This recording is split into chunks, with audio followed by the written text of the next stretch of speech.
I think a lot that's come up recently, especially in this new year, would be suicidal ideation and suicidal thoughts. It has said too many times that he may not want to be here. We're seeing student mental health needs at an extremely high level. How are we going to get through the day and not have anybody in the emergency room? Like some days you have good days and some days you have bad days, but regardless, your child needs you. As you can see, people are facing some really tough issues related to mental health. Hi, I'm Lisa Holtebeck, the Executive Director of Ozaki Family Services. These struggles that people are experiencing don't just affect the individual, but entire families, and really our community as a whole. The trouble is, with mental health, you just don't know how serious a person is with their thoughts. For some students that became socially isolated during the pandemic, it was just hard to come back into the school setting. It exacerbated their anxiety and depression, and then it was just harder for them to be back socializing with peers. I don't know if he would act on anything that he thinks or feels, but you don't want somebody sitting with that either. It's impacted sleep, it's impacted socialization, ability to resolve conflict among peers and with family members. We do offer the option to see kids in schools, which is a little bit easier for parents. And I think it also has helped to kind of chip away at the stigma of mental health, accessing mental health for students, because it's available in the school building. What happens when the need for mental health services outpaces the number of counselors available? Or when schools just don't have the resources to handle the severity of student issues? Can you imagine having to wait for help if you or a family member is experiencing unsafe thoughts? It is hard to manage on a daily basis all the needs of the students in a building this large. He's very frustrated sometimes that he's not able to see them more. Sometimes the needs are so severe that it needs the time and attention that we can't do in the school day setting. For a lot of people, they're not looking when everything's going well at home. They're looking when they're struggling. When you're in crisis and you're looking and you need services now, to hear that services are months out, that can be really devastating.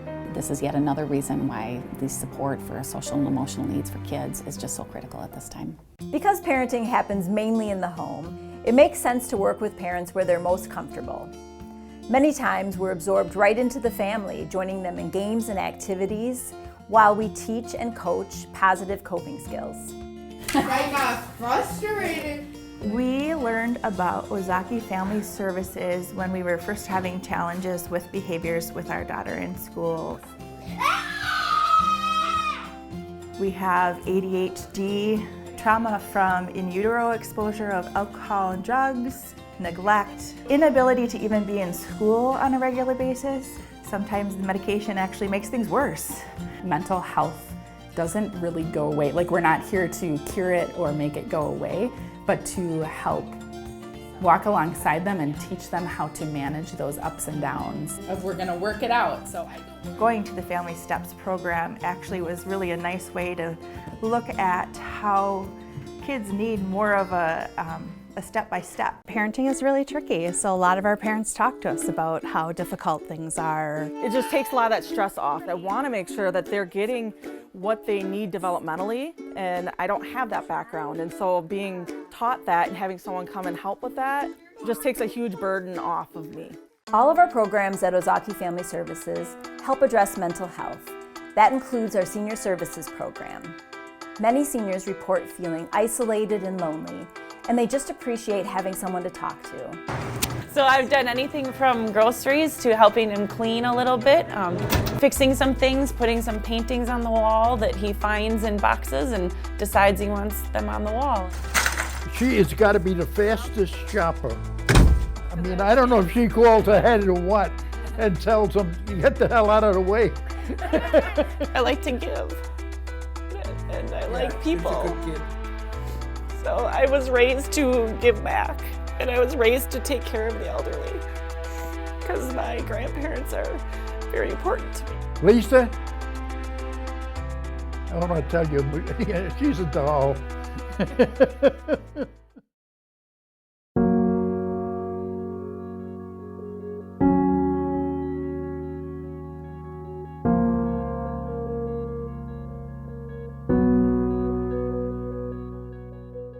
I definitely will miss him, I already do.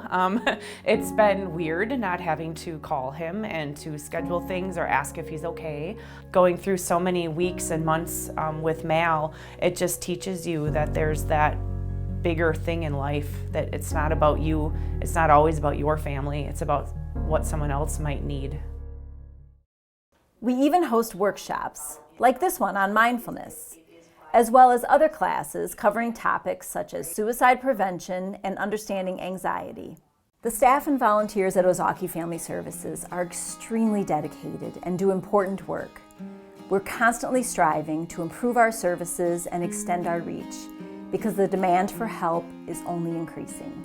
If Family Steps wasn't in our life, we probably would still be back at square one with a disaster everywhere.